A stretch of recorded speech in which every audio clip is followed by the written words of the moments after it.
Coming up, stay alert. Iowa City Police ask for public help in finding a missing teen. And Performance Ready. Learn about what music students are doing for their unique final project. Hawkeye athletes shine at annual award ceremony. Spring weather is heating up for the summer. I'll tell you about it coming up in weather. All that and more coming up right now on DITV.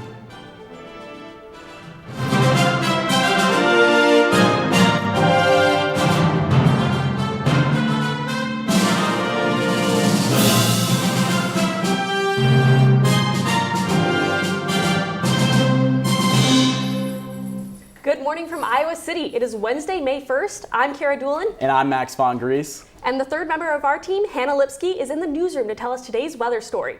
Hannah, we've seen some really nice weather lately, but is that going to stick around?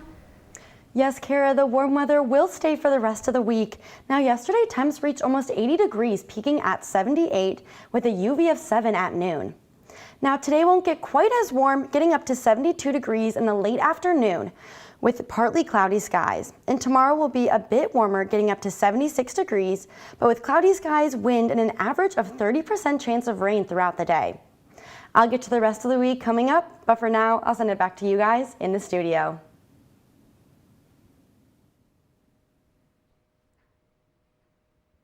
Thanks, Hannah. Iowa City Police are actively searching and seeking public help in finding missing 13-year-old Aurora Starbuck. Authorities say she was last seen on April 29th near the 800 block on Benton Drive. Starbuck is roughly 4 foot 8 inches tall and weighs around 80 pounds. She was last seen wearing a white t-shirt, Hello Kitty pajama pants, and pink high-top shoes. She also has a fake nose ring and pierced ears. Any information on her whereabouts should be reported to the Joint Emergency Communications Center at the number on the screen now. And University of Iowa students are joining with people across the country to protest the United States' involvement in violating human rights in Gaza.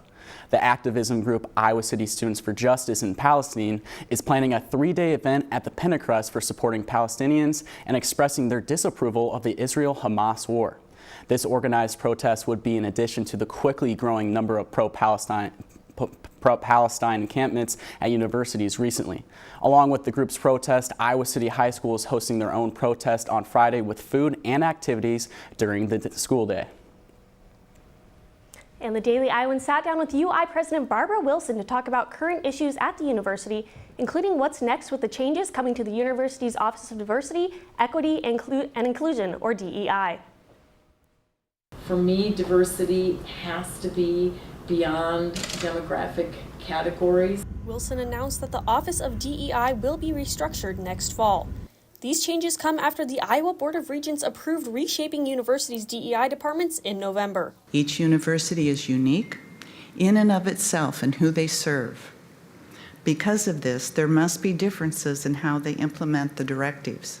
Iowa will eliminate positions and rename the DEI office to the Office of Access, Opportunity, and Diversity. I'm pleased with where we landed in terms of the recommendations. I think they uphold the spirit of what we're trying to do, which is to welcome people from all different backgrounds. Students have been apprehensive about these changes, but Wilson maintains that the school will prioritize inclusion on campus. We think about our veteran students, we think about students with disabilities, we think about students who are struggling with mental health issues, we think about students with different religious beliefs. All of that is diversity.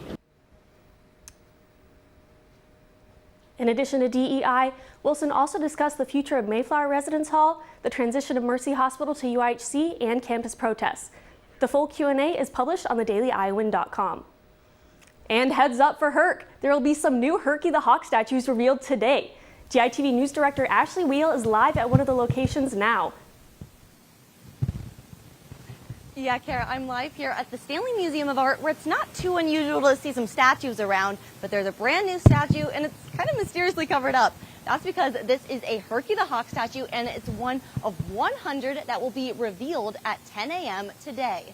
This is all a part of the Herky on the Parade event and the 75th anniversary of Herky and the 20th anniversary of the parade. These statues will be revealed across Johnson County, and they've done similar exhibitions before, once in 2004 and once in 2014. But this year, they've gone all out, putting up more Herkies than ever before. When we got to 75, our collective team was like, Josh, come on, you can do 25 more. And so we did 25 more. So yeah, there's a lot of demand, and obviously everybody in the state really loves Herky.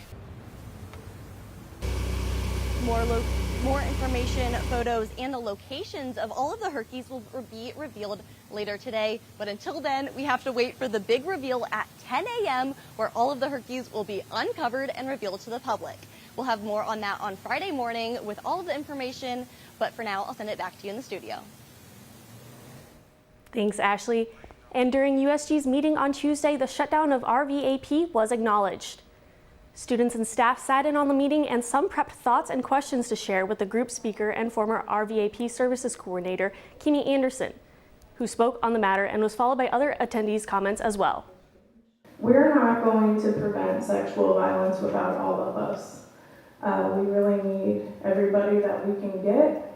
No one is disposable. We need it all. I know we're your students. I know you don't think maybe you don't have a lot, but I have a voice. You have a voice. We all have a voice, and we need to show this administration that what they are doing is not okay.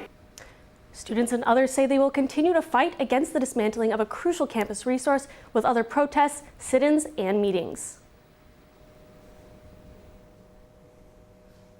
And University Student Government introduced new leadership over the weekend. DITV's Kayla Smith has a recap on the last administration and where new leadership plans are headed. I'm here in front of the old Capitol building where over the weekend Addison Eckert and Brenda Ramirez took over the executive office for Mitch Winterland and Carly O'Brien. In the past year, Mitch and Carly's administration focused on advocating for increased mental health funding and financial restructuring. The pair also sponsored a therapy dog to help students through mental health struggles. We are so excited, especially working with that team.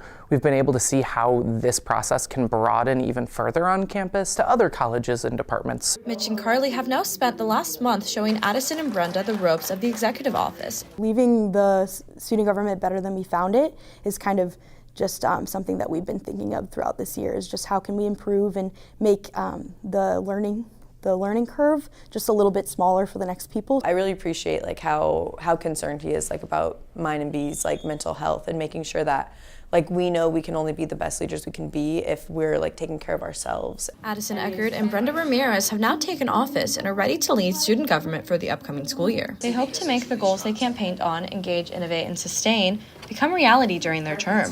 And I hope that students can trust in us and feel like they can come to us with their concerns and questions, because that's what we're here for. A priority for the pair is to find new ways to keep USG more open for students and organizations. From the University of Iowa, this is Kayla Smith, DITV.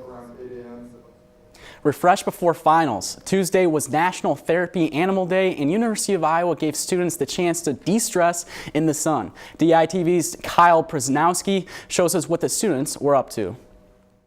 The University of Iowa did not pass up an opportunity to enjoy the nice weather as students ease up on trying to study for finals. As you can see behind me, there are plenty of games and activities, as well as therapy dogs.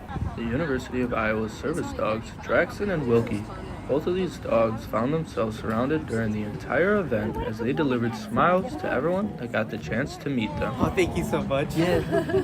Of course you have favorites, but I don't want to say because I love them all. As students started focusing on finals, the university hosted an event in hopes for everyone to take a load off. We're here really just to kind of connect with students and offer them a way to relax and hang out a little bit before finals get started, and hopefully just kind of a way to unwind and have a sense of community as they get into this high stress part of the semester. Hubbard Park was full of games like bags, cam jam, and spike ball.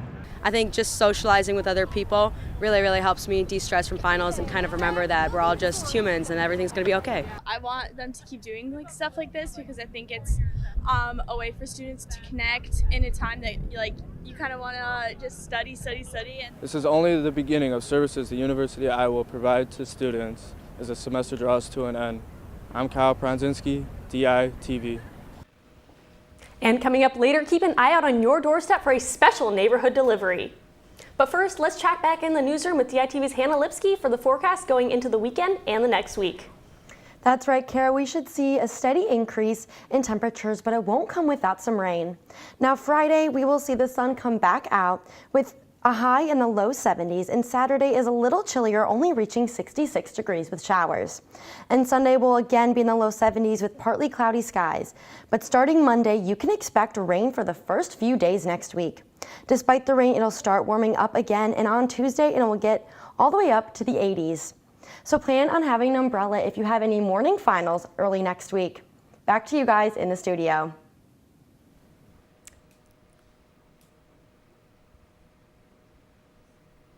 Thanks, Hannah. And the Iowa City Police Department is looking to hire new officers to its force.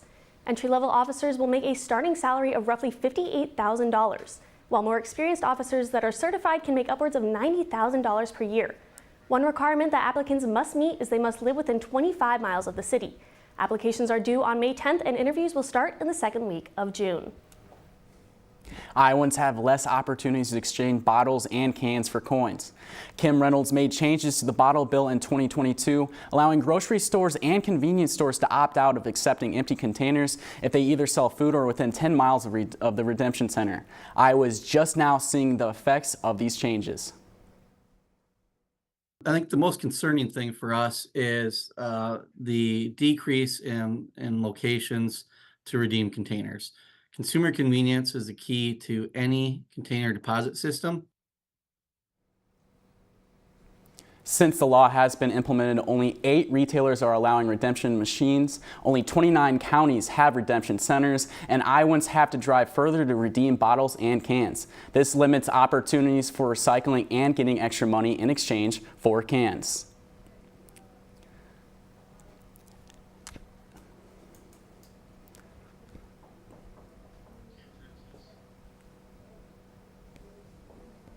And Hampshire Auditorium will be announcing the Broadway series package for the 2024-2025 theater season later today. We have DITV's Avery Aarons outside there now with what that means. Yeah, Max, the Broadway series package was introduced last year in the hopes of making Broadway shows more accessible for University of Iowa students and local theater goers. The package, which includes 4 touring Broadway shows, the shows are available to purchase individually or together, both with discounted student prices. For some of the people involved in the tours, performing at Hampshire is an opportunity to return to a place that they love.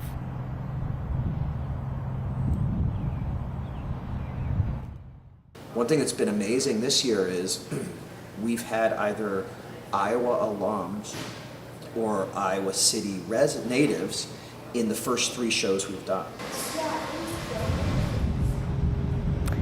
The remaining Broadway shows for this year are Chicago and Come From Away. Chicago will be premiering this weekend, and Come From Away will be premiering in June.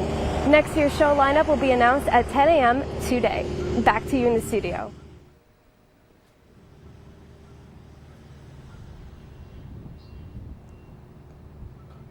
Thanks, Avery. And finals are right around the corner.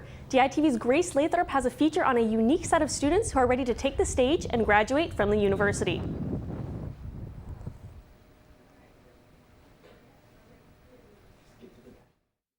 Inside these stores, senior music students have been preparing for their final exams. However, these exams do not include a paper and pencil, but rather need a live audience and an instrument. I'll get the music first week, listen to it, do a whole lot of just like deep dive into the music. Students have been spending the past 2 semesters to prepare for this final moment on the university stage. I came to Iowa specifically because it's the best school, I would say, for something like this. The music program sets itself apart from other universities by requiring seniors to use music from underrepresented composers for their senior recitals. Each senior recital is different than every other recital. There's really no 2 recitals that are the same. These students were freshmen when COVID hit. So they came in under really difficult circumstances and had to really overcome a lot of trials and adversity. Seniors like Jake Greenlee have dedicated part of their success to the people who make up the music program here at Iowa. I think the community here is really uplifting and really takes care of you if you need it. People who help me the most were my music professors, the people leading my ensembles, just the other students around me. The music program prepares students here at the university for life beyond their 4 years here at Iowa. From the Voxman Music Center, this is Grace Lathrop, DITV. Promoting climate action, University of Iowa professors are encouraging campus to think sustainably. Last week, an event focused on sustainability practices and climate change education throughout the state, but the guidelines are relevant all year long. Professor Eric Giedel was among the presenters and offered insight into what Iowa City residents can do to help our environment. There's all sorts of things we can do. One is to just keep ourselves informed, think about what it is that we're putting on our lawns if we're homeowners, think about the daily practices that we can do to help things. Public transportation and bike riding were encouraged, as well as mindfulness of recycling and water intake. While climate change is a pressing issue, members of the community learned that a solution is possible with the little things they can do. Now, Max, I heard that some Hawkeye athletes won some pretty big awards on Monday night. That's right, Kara. Monday night, the University of Iowa Departments of Athletics recognized the academic and athletic accomplishments of its student athletes at the 7th annual Golden Herkies on Monday evening. The event, organized by members of the Iowa Student Athlete Advisory Committee, is an opportunity for student athletes to recognize their peers while also celebrating the past sports year at Hancher Auditorium. Student athletes walked the golden carpet and dressed to impress as it was their night to shine. The event was highlighted by a couple student athletes being announced as senior wrestler Riel Woods and star point guard Caitlin Clark as UI's Athletes of the Year. Senior punter Tori Taylor and captain of the women's basketball squad Kate Martin were named Hawkeyes of the Year, which encompasses the athletics department core values of win, graduate, and do it right. Plenty of other Hawkeyes were recognized and awarded as well, including Most Outstanding Newcomer, Breakthrough Athlete of the Year, Team of the Year, and many other individual awards. And the Iowa baseball team had a bird battle yesterday as the Hawkeyes took on the Illinois State Redbirds. Bottom of the second, tied at 0. It's Reese Moore at the plate, and he's going to launch one out of the park and off of the scoreboard to give the Hawks the 1-0 lead. Next inning, Redbirds looking to respond, and Danielle Pasella rips one into the outfield. That'll bring home 2 people home and tie the game up at 2 apiece. Fast forward, it's the top of the 6th. ISU up 4-2. When Luke Lawrence drops one into center field, Lawrence would turn this into an RBI triple and extend the Illinois State lead. Now, bottom of the 7th, bases are juice. Gable Mitchell steps up, and he is ready, willing, and Gable to put the Hawkeyes ahead. He hits one into left field, and Redbirds are throwing the ball everywhere but their teammates as Mitchell gets an inside the park grand slam to score and put the Hawkeyes up 8-5, and Iowa would hold on and win this one 8-7. And the Hawkeye softball team will take on their in-state rival, the University of Northern Iowa, tonight.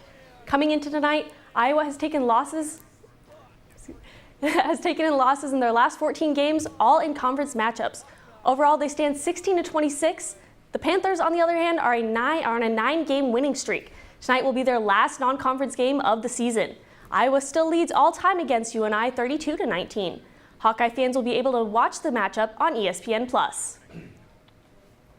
And Iowa women's wrestler Kylie Welker was named the Open Mats 2024 NCAA Women's Wrestler of the Year, the organization announced on Monday. The sophomore had a 23-1 record as she recorded 16 technical falls and 6 pins and was crowned national champion at 170 pounds in the 2023-2024 season. Welker recently finished in 4th place at the 2024 Olympic team trials at 76 kilos, which earned her a spot on the senior national team for the 3rd time in her wrestling career. Now, I don't know about you, but that seems pretty impressive to me, Max. Very impressive. Along with those golden herkies, I heard that the golden carpet was very impressive, Kara. Oh, I bet. Now let's check in one last time with DITV's Hannah Lipsky for today's forecast. Now the temperature today was only at 52 degrees this morning, but has been climbing since 6 a.m. Today's high will peak around 4 p.m. and reach a UV of 6 at 1 p.m. So be sure to put on some sunscreen before you walk outside today. And take a break from studying and get outside and enjoy this beautiful day. Back to you guys in the studio. Thanks, Hannah, and thank you for joining us online or listening on KRUI 89.7 FM. We are here live from Iowa City every Monday, Wednesday, and Friday at 8:30 a.m. and online anytime at dailyiowan.com. For Hannah Lipsky and Max Von Gries, I'm Kara Doolin. See you for our last show of the semester on Friday morning right here on DITV.